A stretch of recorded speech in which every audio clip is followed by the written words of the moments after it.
जय Hind dear students. Plant tissue के बाद अब हम एनिमल टिश्यू के बारे में डिस्कस करने जा रहे हैं, जो क्लास 9 और 11 में सेम ही है और एक एक करके हम देखेंगे। सबसे पहले क्लासिफिकेशन, एनिमल टिश्यू का क्लासिफिकेशन क्या है, कैसे है, इस टेबल को बिल्कुल याद रखना होगा। तो प्लांट टिश्यू एनिमल टिश्यू जो है वो 4 पार्ट में डिवाइड है। पहला है इपिथेलियल टिश्यू, दूसरा है मस्कुलर टिश्यू, तीसरा है कनेक्टिव टिश्यू और फोर्थ है नर्वस टिश्यू। तो ये 4 पार्ट में एनिमल टिश्यू डिवाइड है। फर्स्ट पार्ट जो इपिथेलियल टिश्यू है वो सिंपल और कंपाउंड 2 पार्ट में डिवाइड किया जाता है। ऐसे कहीं कहीं ये डायरेक्ट 4-5 पार्ट में लिख दिया जाता है, जैसे स्क्वैमस है, क्यूबाइडल है, कोलुमिनर है, सिलिएटेड है। तो ये सब जो है ग्लैंडुलर है, ये 5 पार्ट में लिख दिया जाता है। लेकिन कहीं कहीं स्टैंडर्ड बुक में ये सिंपल और कंपाउंड करके ब्रांच किया जाता है। सेकंड है मस्कुलर टिश्यू। मस्कुलर टिश्यू जो है 3 पार्ट्स में डिवाइडेड है। Striated muscle tissue, smooth muscle tissue और कार्डियक मसल टिश्यू। थर्ड है कनेक्टिव टिश्यू। कनेक्टिव टिश्यू का थोड़ा ब्रांच अधिक है। ये मेनली 3 पार्ट में डिवाइड है। Loose connective tissue, dense connective tissue, specialised connective tissue. फिर लूज कनेक्टिव टिश्यू जो है 2 पार्ट में है, एरियोलर और एडिपोज। डेंस कनेक्टिव टिश्यू भी 2 पार्ट में डिवाइड है, डेंस रेगुलर कनेक्टिव टिश्यू और डेंस इरेगुलर कनेक्टिव टिश्यू।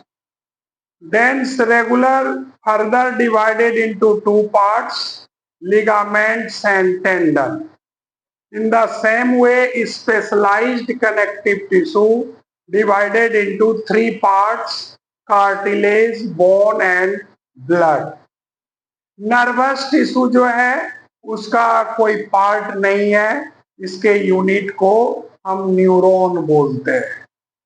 तो इस तरह से ये इतना अगर टेबल याद है, दिमाग में सेट है, तो फिर एनिमल टिश्यू समझना बिल्कुल आसान हो जाता है। स्टेप वाइज हम इसको डिस्कस करते हैं।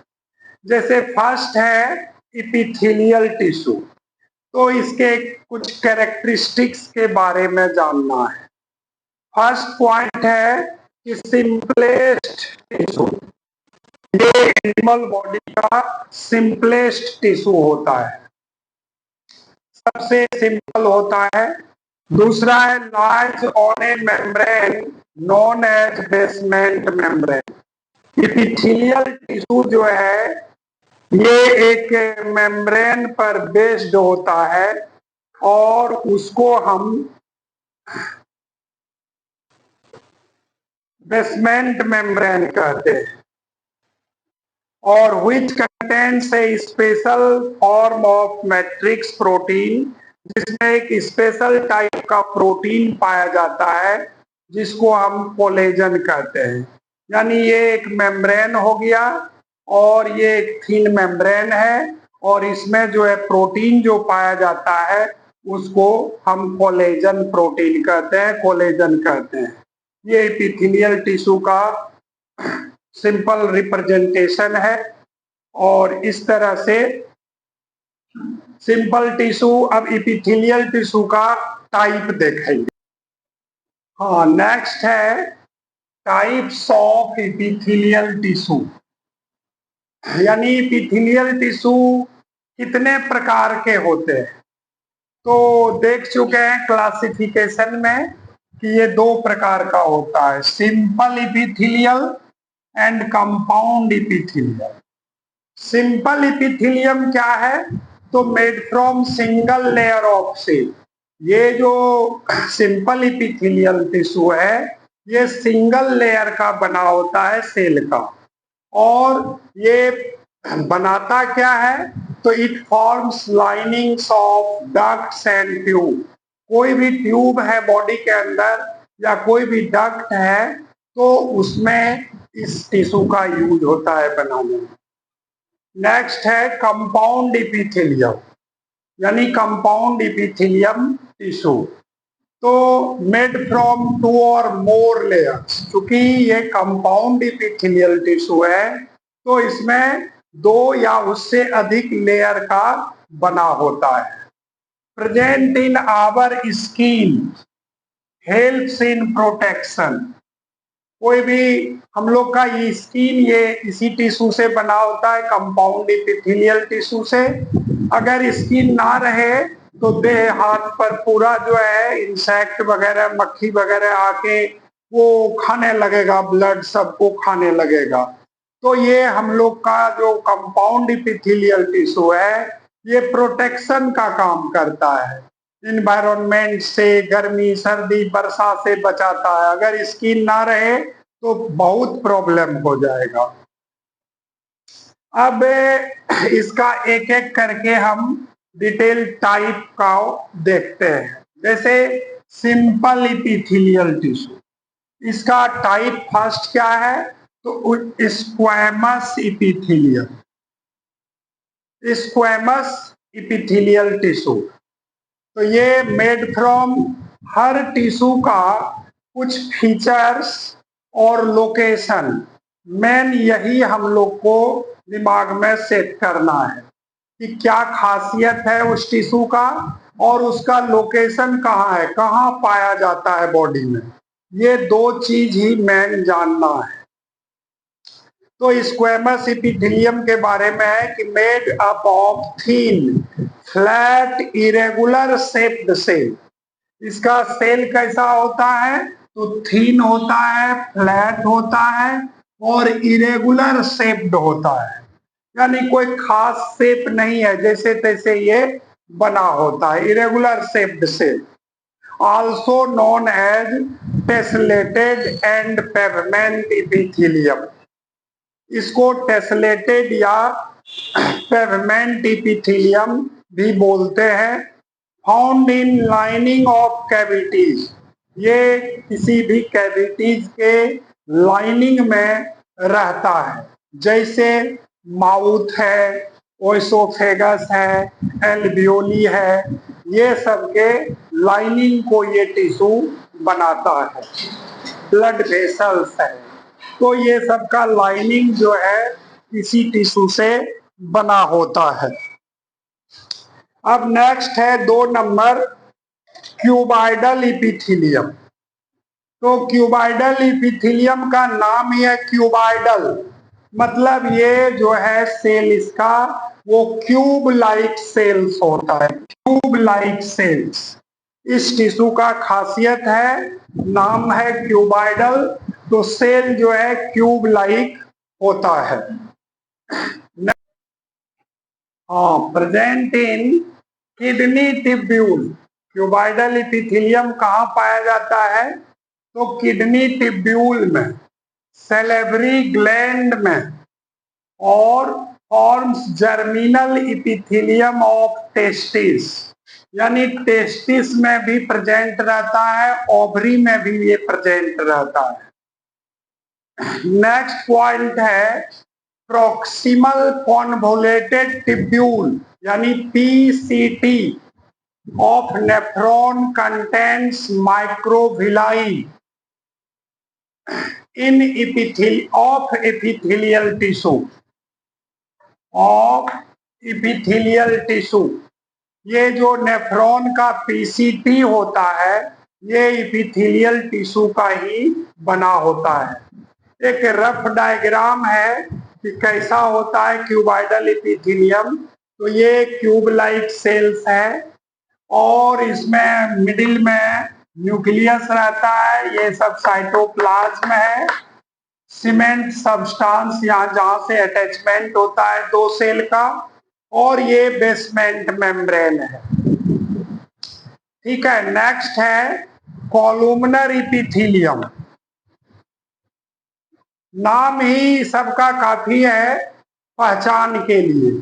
जैसे made from pillar like cells, ये लंबा लंबा सेल होता है, पिलर जैसा सेल होता है, कॉलम जैसा सेल होता है, इसलिए इसका ये स्पेसिफिक फीचर है और उसी पर बेस्ड इसका नाम है columnar epithelium. Taller than broader, यानी जितना चौड़ाई है उससे अधिक इसका लंबाई होता है, टॉल होता है। अच्छा, नेक्स्ट पॉइंट है इसका feature, nucleus present at the base. इसमें जो न्यूक्लियस है वो बेस रीजन में पाया जाता है। Present at lining of stomach, पाया कहाँ जाता है तो स्टोमक में लाइनिंग जो बनता है वो इसी टिश्यू का बना होता है, कॉलुमनर एपिथेलियम का। Gall bladder helps in secretion and absorption, ये सिक्रीशन में और एब्जॉर्प्शन में हेल्प करता है। ये एक रफ फिगर है कॉलुमनर एपिथेलियम का। कॉलम लाइक सेल यानी टॉल सेल होता है, लंबा लंबा सेल होता है। न्यूक्लियस जो है बेसल पार्ट में पाया जाता है और ये जो है कॉलमनर सेल का फिगर है। अब है कि कॉलुमनर सेल या cuboidal epithelium, if free surface of columnar और क्यूबाइडल सेल कंटेन्स सिलिया, अगर इस तरह के सेल का जो फ्री सरफेस है यानी ऊपर की ओर, इसमें इस तरह का सिलिया पाया जाता है। सिलिया यानी थ्रेड लाइक, हाँ, epithelium present at inner surface of bronchioles. ये जो है ब्रोंक्यूल्स यानी रिस्पायरेटरी सिस्टम में जो ब्रोंकस ब्रोंक्यूल्स पाया जाता है उसके इनर सरफेस पर पाया जाता है। अब नेक्स्ट है glandular epithelium. If columnar and cuboidal cells perform the function of secretion, columnar cell, columnar epithelium या क्यूबाइडल एपिथेलियम अगर सिक्रीशन जैसा काम करने लगता है तो इसको ग्लैंडुलर एपिथेलियम कहते हैं। ग्लैंडुलर एपिथेलियम दो तरह का होता है, यानी ग्लैंड्स एक तरह से दो तरह का होता है, यूनिसेलुलर, तो यूनिसेलुलर और मल्टीसेलुलर। यूनिसेलुलर ग्लैंड में एग्जांपल है goblet cells of alimentary canal.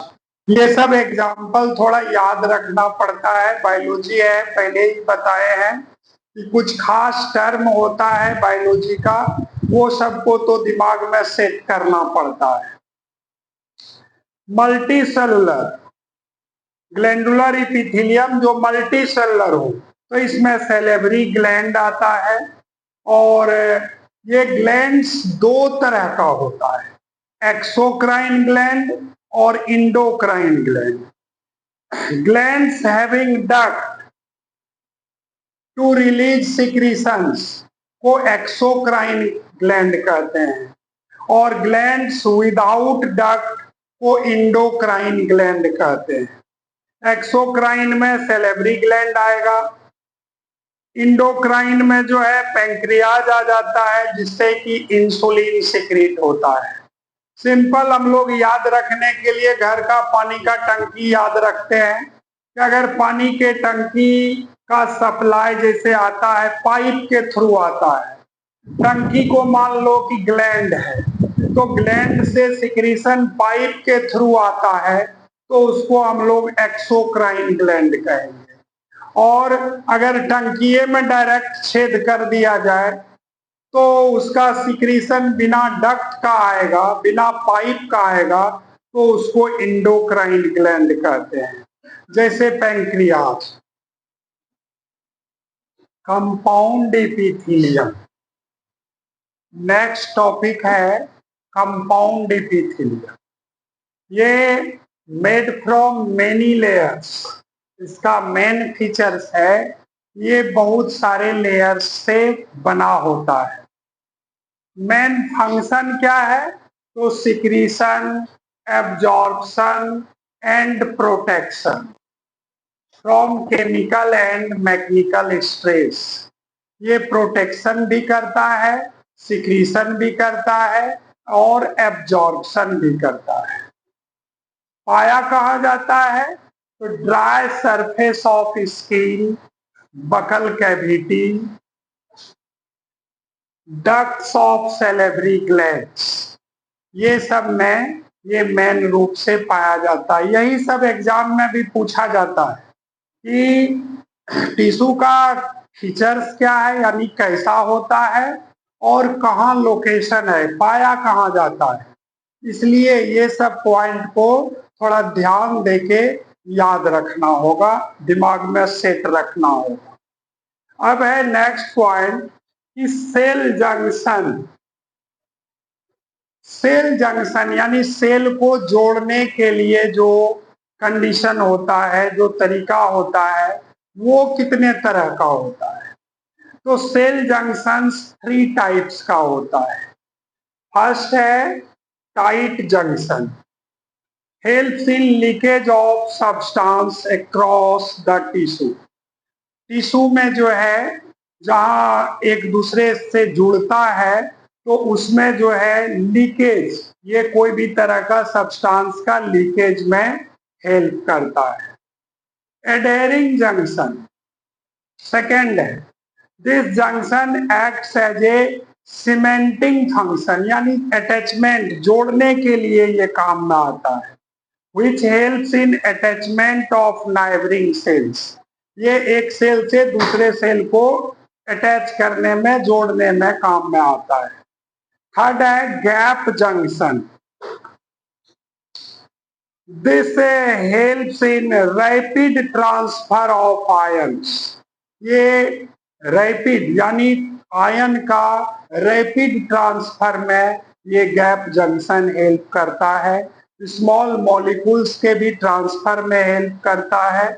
कुछ समय कभी कभी जो है बिग मॉलिक्यूल्स में भी ये हेल्प करता है ट्रांसफर में। क्रॉस एडजॉइनिंग सेल्स, जो अगल बगल सेल में पाया जाता है।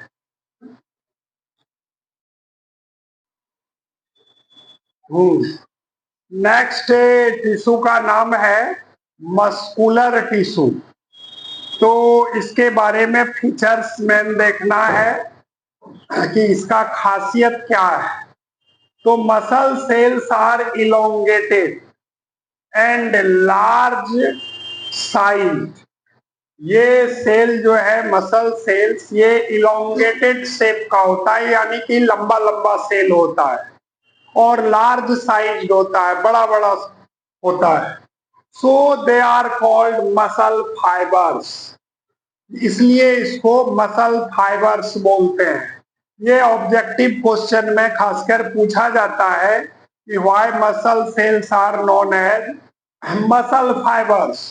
तो सिंपल आंसर है कि these cells are elongated and large sized, so known as muscle fibers.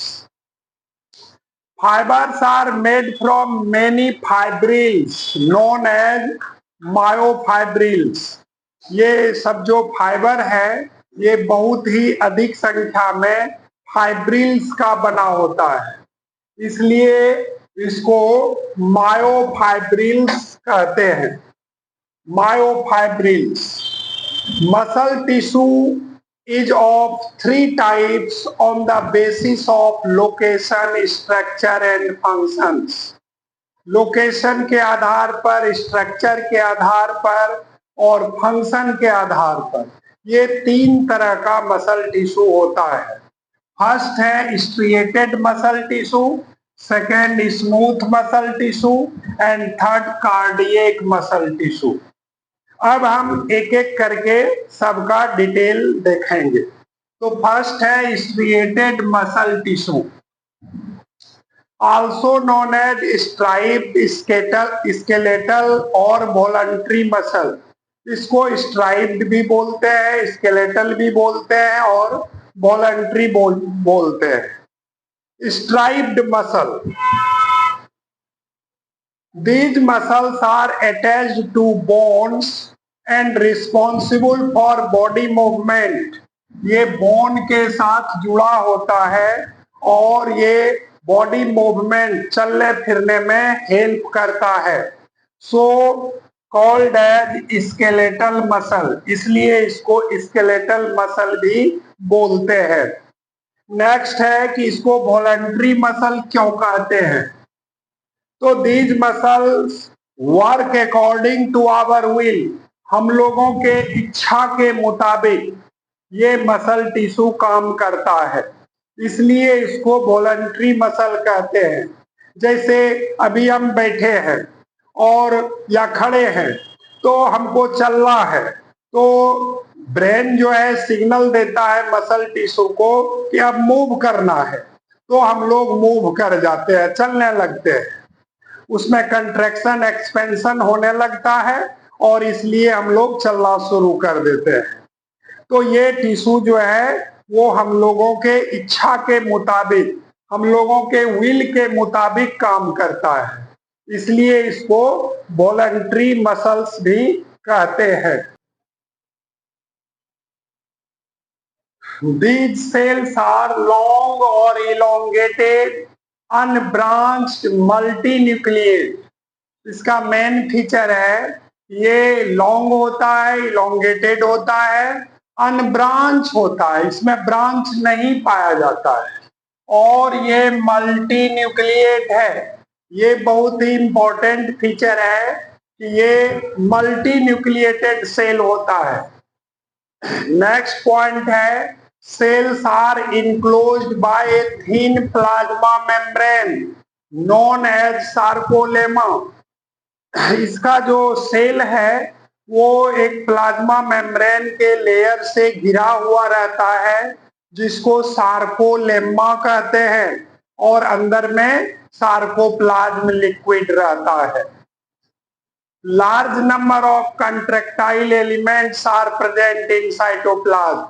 इसके अंदर जो है कंट्रैक्टाइल एलिमेंट्स यानी फैलने सिकुड़ने वाला एलिमेंट प्रेजेंट रहता है साइटोप्लाज्म में, जिसको सार्कोस्टाइल्स और मायोफाइब्रिल्स कहते हैं। डार्क एंड लाइट बैंड्स, ये बहुत ही इंपॉर्टेंट फीचर है कि dark and light bands are present made from actin and myosin protein. Dark और लाइट बैंड पाया जाता है, कहने का मतलब जैसे ये सेल है तो यहाँ पर डीप रहता है, यहाँ फिर डीप रहता है, यहाँ बीच में लाइट बैंड रहता है। डार्क और लाइट बैंड इस तरह से पाया जाता है, जो प्रोटीन का बना होता है और ये मूवमेंट में हेल्प करता है। कहाँ पाया जाता है ये सब टिश्यू? तो present in tongue, Hering's and diaphragm etc. Example भी याद रखना है कि कहाँ लोकेशन है इस तरह के टिश्यू का। ये एक रफ फिगर है, यही डार्क और लाइट बैंड शो कर रहा है। डार्क बैंड है, लाइट बैंड है, न्यूक्लियस है, इस तरह से ये इलोंगेटेड सेल होता है। अब नेक्स्ट 2 नंबर है smooth muscle tissue.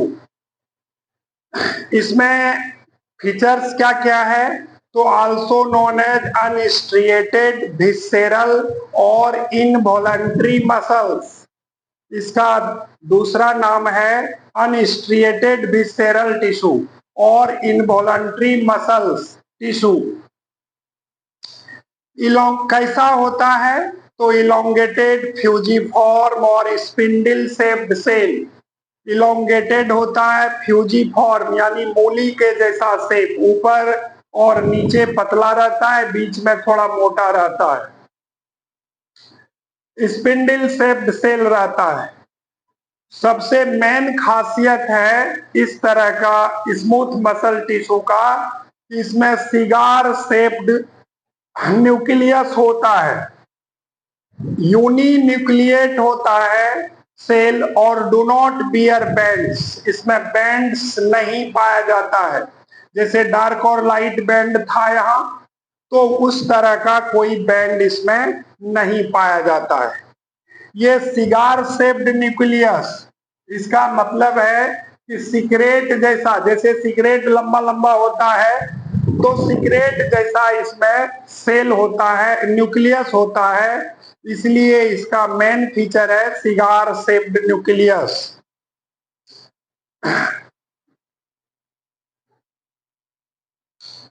Present in walls of hollow visceral organs, ये कहाँ पाया जाता है? तो हॉलो विसेरल ऑर्गेन्स में पाया जाता है, except heart, so known as visceral muscle, इसलिए इसका नाम जो है विसेरल मसल्स होता है।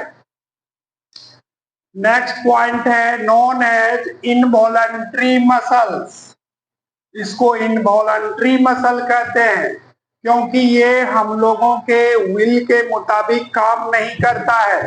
अगर हम चाहेंगे कि डाइजेस्टिव खाना खा लिए और चाहेंगे कि अब डाइजेस्ट ना हो, चाहे फूड जो है ओइसोफेगस से नीचे ना जाए, तो ये पॉसिबल नहीं है। तो ये हम लोगों के विल के मुताबिक काम नहीं करता है। ये एक रफ फिगर है स्मूथ मसल टिश्यू का, और न्यूक्लियस शो किया गया है। स्मूथ मसल टिश्यू का फिगर भी साफ सुथरा बनाना है। नेक्स्ट पॉइंट है third number, cardiac muscle. Cardiac muscle का मेन कैरेक्टरिस्टिक क्या होता है? तो characteristics of both smooth and striated muscles are present. इसमें स्मूथ और स्ट्रिएटेड दोनों मसल टिश्यू का फीचर्स पाया जाता है।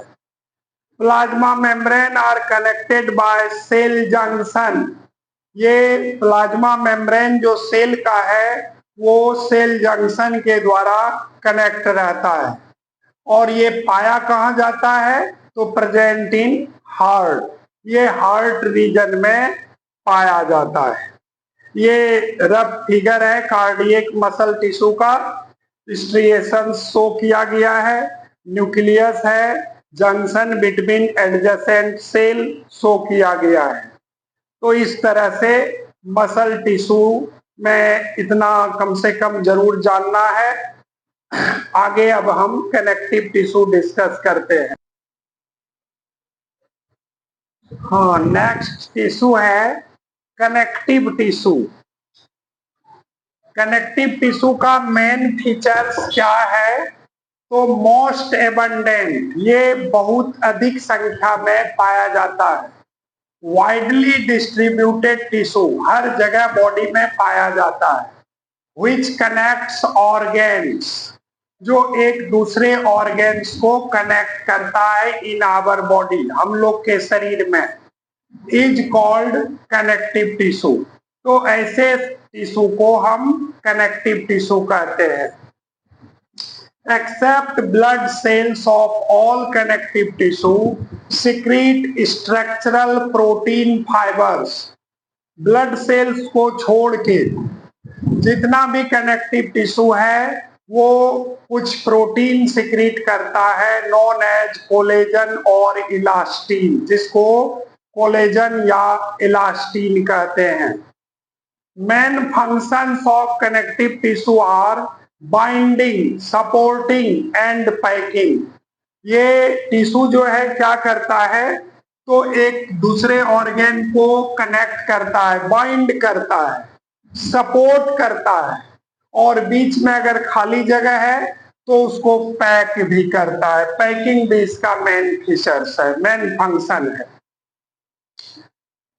द स्पेस बिटवीन सेल्स, जो सेल के बीच स्पेस होता है, is filled with non living matrix which may be solid as in bone and cartilage and fluid in blood।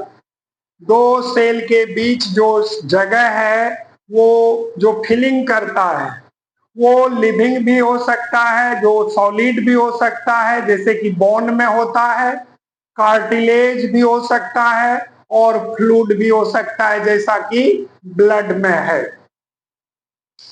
Connective tissue contains the following types of sales.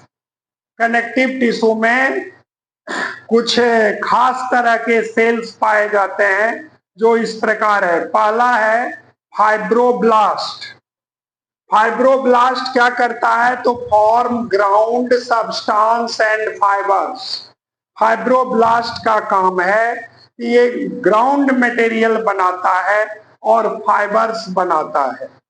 Adipose sales, ये एक खास तरह का cell है जो store करता है fat को। वैक्यूल्स में फैट का डिपोजिशन जो है एडिपोज सेल्स ही करता है। हाँ, थर्ड है macrophage, may be free moving और फिक्स्ड फैगोसाइट्स। ये फिक्स्ड भी हो सकता है और फ्री मूव करने वाला भी फैगोसाइट्स हो सकता है, जैसे ल्यूकोसाइट्स है, WBC है, ये सब। मास्ट सेल फोर्थ नंबर में आता है। Mast cells secretes heparin. ये हिपेरिन नाम का एक सिक्रीशन एंजाइम सिक्रीट करता है जो एंटीकोगुलेंट होता है, ब्लड को जमने नहीं देता है। ये याद रखना है कि हिपेरिन एक एंजाइम है जो एंटीकोगुलेंट है। हिस्टामिन, ये वैसोडायलेटर है, यानी कि फ्लो होने में मदद करता है। एंड सेरोटोनिन, ये वैसो कंस्ट्रिक्टर है। सेरोटोनिन, ये तीनों एंजाइम्स है और ये मास्ट सेल ही सिक्रीट करता है। नेक्स्ट है fifth number immunocytes, includes lymphocytes and plasma cells. इसमें लिम्फोसाइट्स और प्लाज्मा सेल्स आते हैं। ये सब थोड़ा बायोलॉजिकल टर्म है और इसको बार बार पढ़ने से, बार बार दिमाग में लाने से ही याद रहता है, क्योंकि बायोलॉजिकल टर्म के लिए तो कोई लॉजिक काम नहीं करता है, रेडीमेड टेक्निक काम नहीं करता है। ये पढ़ते पढ़ते बार बार वीडियो देखिए और इसको समझिए, तभी ये ठीक है। और हम समझते हैं कि ये इतना सफिशिएंट है, इससे बाहर एग्जाम सब में भी नॉर्मल केस में नहीं आता है। ये बेसिक चीज है। तो नेक्स्ट पॉइंट है मैट्रिक्स ऑफ कनेक्टिव टिश्यू। जो कनेक्टिव टिश्यू में मैट्रिक्स पाया जाता है is secreted by component cells which chemically contains GAGs, GAGs, glycosaminoglycans और mucopolysaccharides. The matrix contains 3 types of protein fibers. ये मैट्रिक्स में जो है 3 तरह का प्रोटीन फाइबर पाया जाता है। कौन कौन है तो व्हाइट फाइबर्स ऑफ कोलेजन। तीनों जो प्रोटीन फाइबर्स है उसका नाम यही है, white fibres of collagen, yellow fibres of elastin और रेटिकुलर फाइबर्स ऑफ रेटिकुलिन।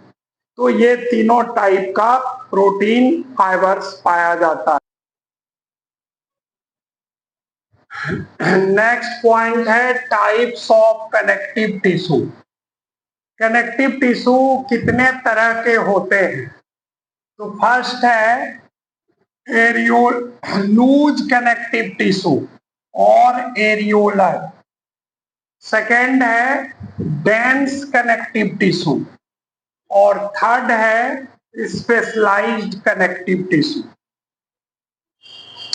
एक एक करके हम लोग सबका देखेंगे। जैसे फर्स्ट है लूज कनेक्टिव टिश्यू। तो as the name is loose, नाम ही है इसका लूज यानी ढीला ढाला। तो as the name is loose connective tissue, this tissue is a loose and cellular connective tissue. ये टिश्यू जो होता है काफी लूज होता है और सेलुलर होता है। नेक्स्ट पॉइंट है matrix consists of 2 types of fibre. इसके मैट्रिक्स में 2 तरह का फाइबर्स पाया जाता है, व्हाइट कोलेजन फाइबर्स तो पहला, और दूसरा है येलो इलास्टिक फाइबर्स। तो व्हाइट कोलेजन फाइबर जो है वो changes into gelatin on boiling in water. Water में जब इसको बॉयल करते हैं तो ये जिलेटिन में चेंज हो जाता है। इसका फीचर्स यही है। Yellow elastic fibre joints skin to muscles, ये स्किन को मसल्स के साथ जोड़ता है। फाउंड अराउंड ब्लड वेसल्स, ये ब्लड वेसल्स के चारों तरफ पाया जाता है। Areolar tissue contains fibroblast. Areolar tissue में क्या क्या पाया जाता है? तो फाइब्रोब्लास्ट पाया जाता है, माइक्रोफेज पाया जाता है एंड मास्ट सेल्स, ये सब पाया जाता है एरियोलर टिश्यू में। अब नेक्स्ट है एडिपोज टिश्यू।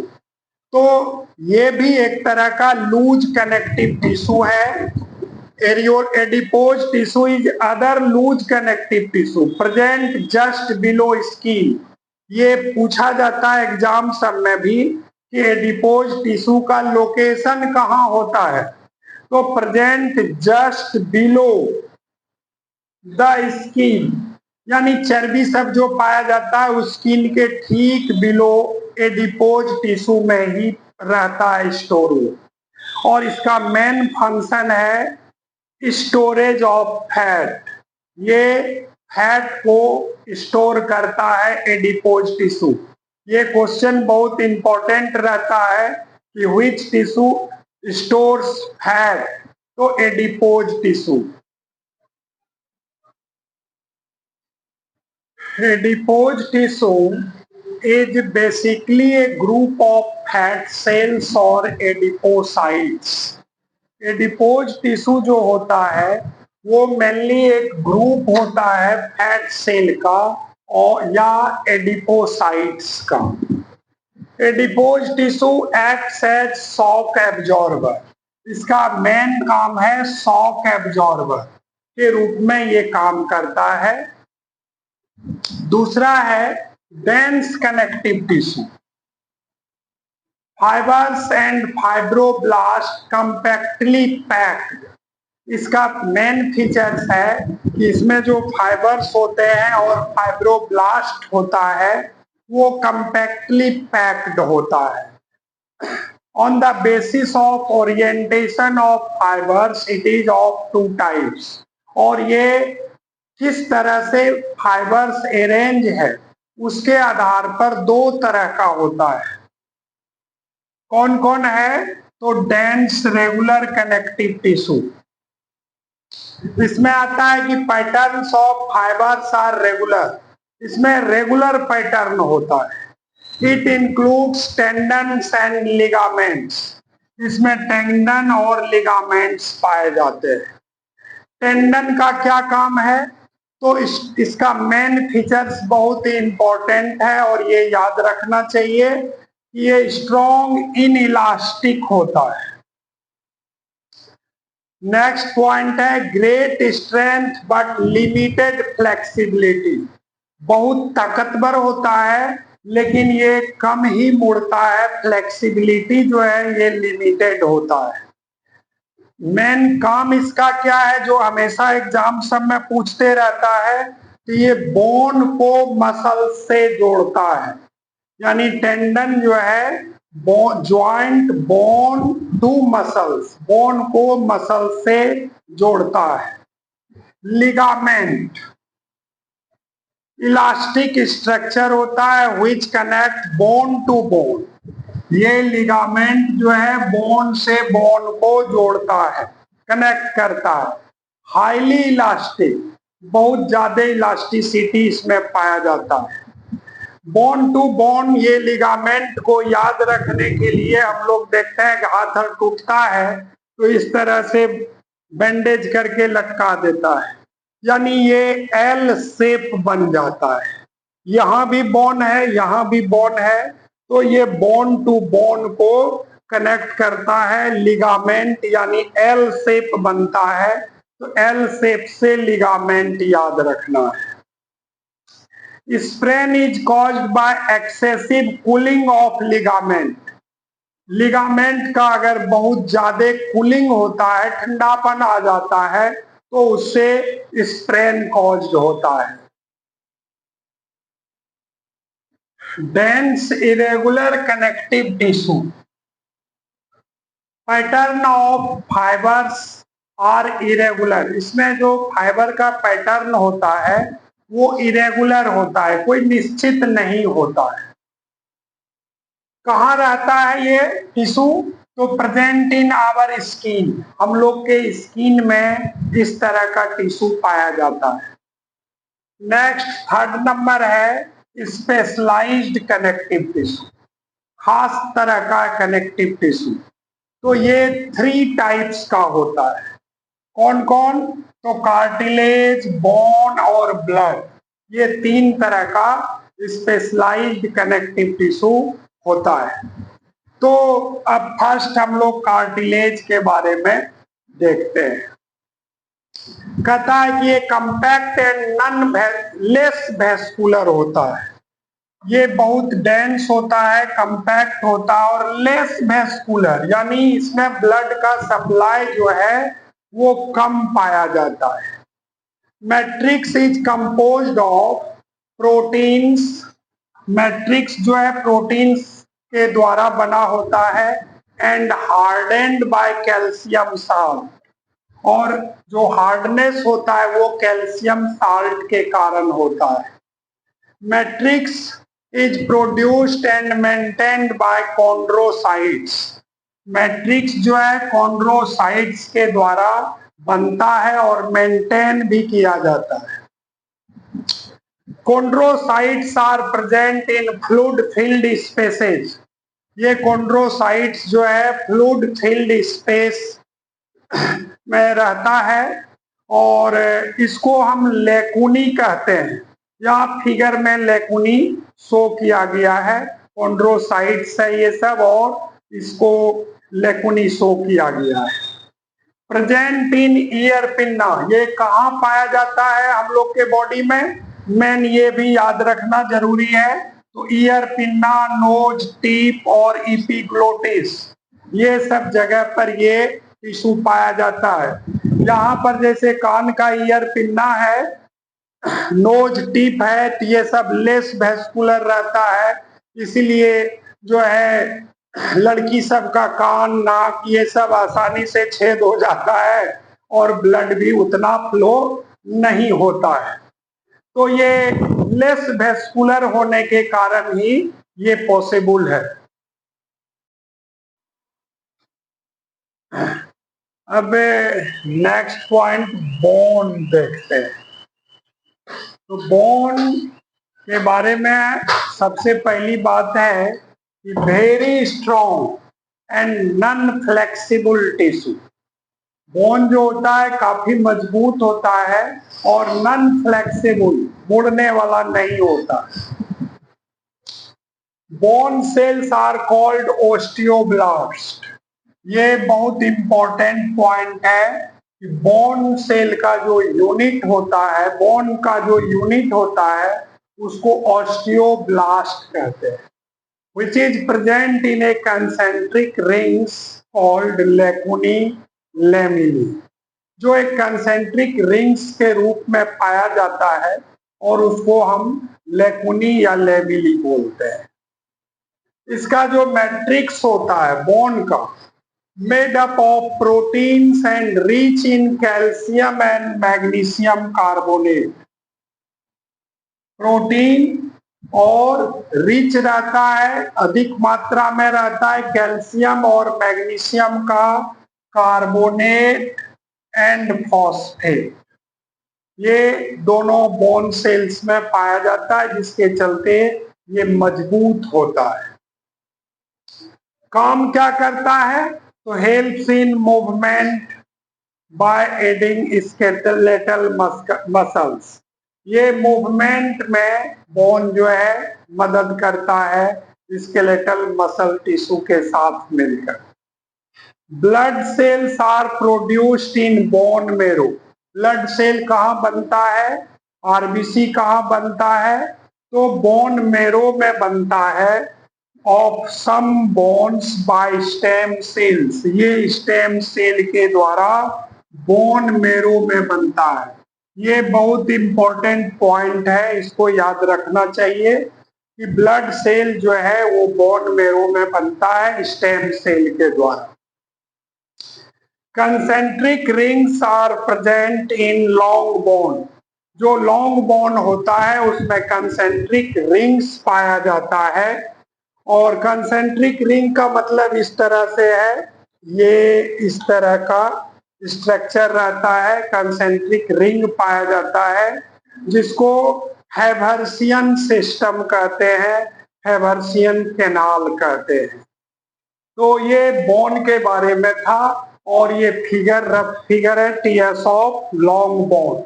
इसमें ऑस्टियोब्लास्ट शो किया गया है जो यूनिट है, इंटरस्टिशियल लैमेली है, दो इसके बीच का जो खाली जगह है उसको इंटरस्टिशियल लैमेली कहते हैं।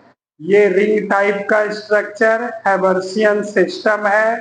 फिर कंसेंट्रिक लैमेली है, लेकुनी विथ बोन सेल्स, मैट्रिक्स है, उसके बाद कैनालिकुली, हैवर्सियन कैनाल, न्यूक्लियस, ये सब इसमें पाया जाता है। इस फिगर को थोड़ा बढ़िया से बना लेना है ताकि इसका लेबलिंग याद रहना चाहिए। अब नेक्स्ट है ब्लड। तो ब्लड के बारे में मेन है कि ये है क्या। Blood is fluid connective tissue, it connects whole organs of our body. चूंकि ये ब्लड हम लोग के बॉडी के हर ऑर्गन को कनेक्ट करता है और ये फ्लूइड कनेक्टिव टिश्यू है। मेन कंपोनेंट्स ऑफ ब्लड, तो 4 कंपोनेंट्स है, आरबीसी और इरिथ्रोसाइट, डब्ल्यूबीसी और ल्यूकोसाइट, प्लेटलेट्स, इसका अदर नेम है थ्रोम्बोसाइट्स एंड प्लाज्मा। प्लेटलेट्स और थ्रोम्बोसाइट्स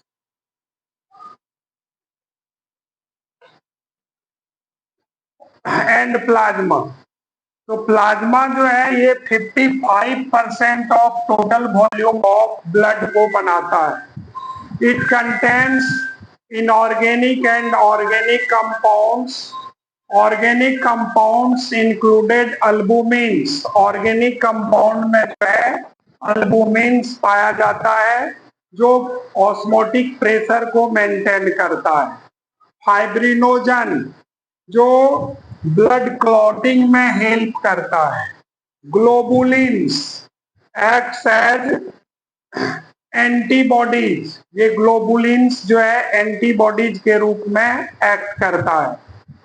आरबीसी में आयरन कंटेनिंग एक रेड पिगमेंट होता है जिसको हम हेमोग्लोबिन कहते हैं।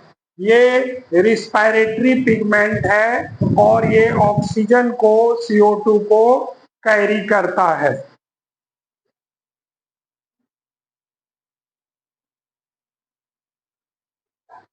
Shape of erythrocyte in most vertebrates are biconvex और ओवल शेप।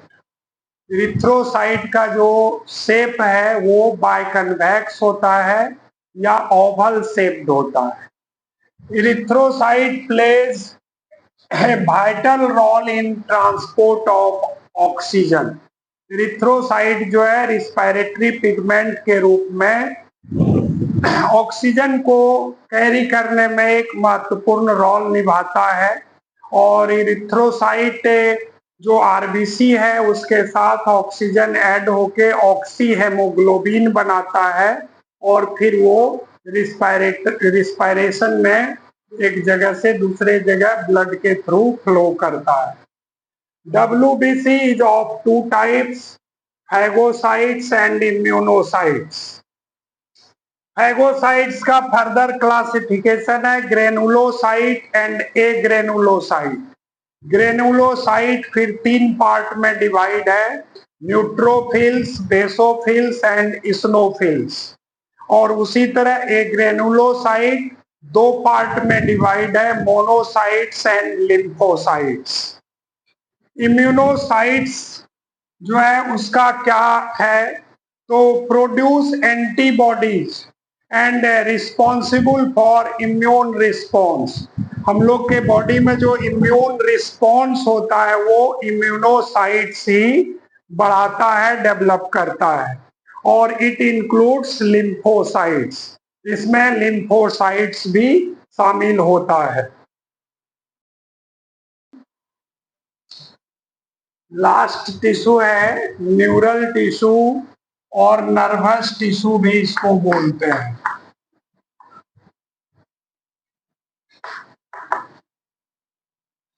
नर्वस टिश्यू तो ये responsible for control of changing conditions for body. ये हर कंडीशन को कंट्रोल करता है बॉडी में जो है। Unit of nervous system is neuron.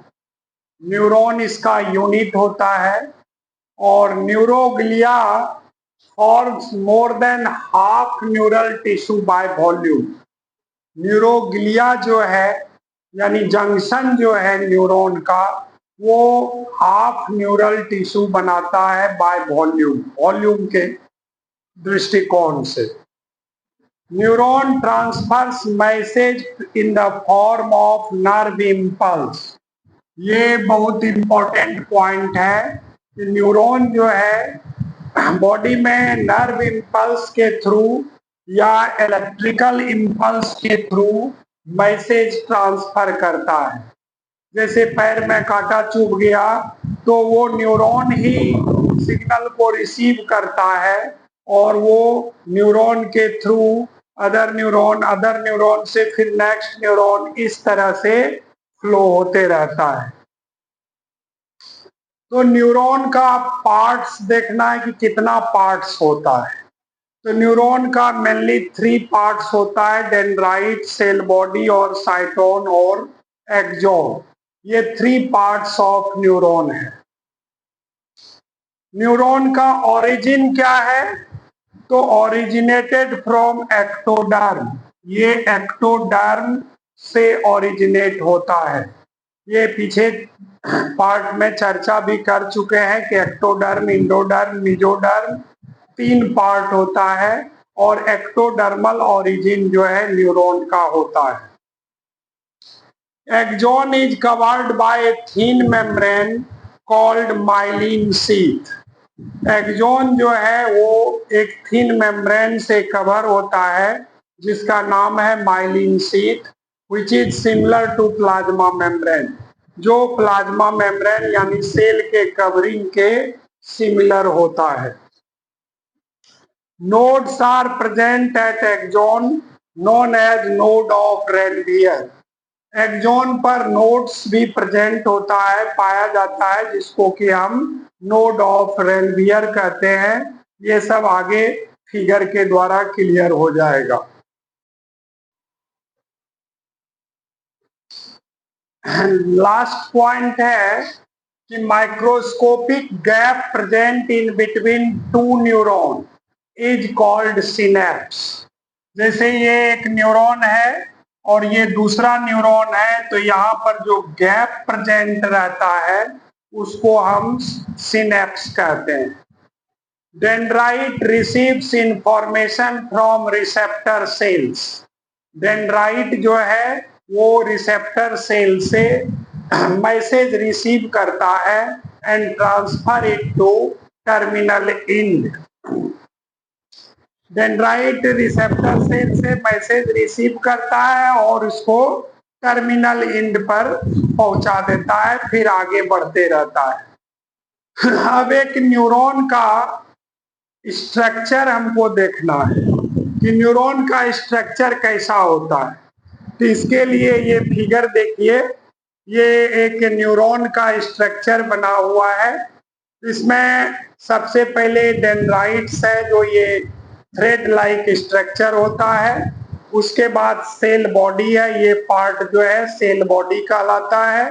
इसी में न्यूक्लियस है, साइटोप्लाज्म है, निजल्स ग्रेन्यूल, यहाँ पर एंडोप्लाज्मिक रेटिकुलम का थ्रेड्स पाया जाता है सेल बॉडी में ही, इसको निजल्स ग्रेन्यूल बोलते हैं। नोड है, ये जो एक्सॉन पार्ट है, इसमें जगह जगह पर नोड बना हुआ है। इसी नोड को नोड ऑफ रेनवियर कहते हैं। इसका जो कवरिंग है माइलिन शीथ कहलाता है। एक्सॉन का कवरिंग माइलिन शीथ कहलाता है। ये एक्सॉन पार्ट है। इसी में माइटोकॉन्ड्रिया जो है सेल बॉडी में रहता है। और सिनेप्टिक नोब जो है टर्मिनल एंड का स्वेलन पार्ट जो है सिनेप्टिक नोब कहलाता है, इसको बटन भी बोलते हैं।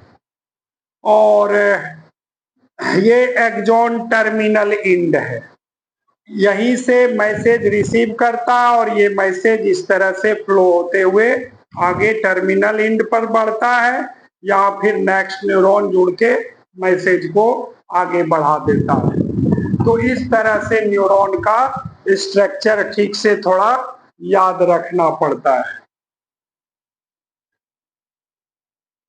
ठीक है, ओके बाय। आफ्टर ये एनिमल टिश्यू जो है फिनिश होता है, इसके बाद अब आगे दूसरा चैप्टर हम स्टार्ट करेंगे। Okay bye.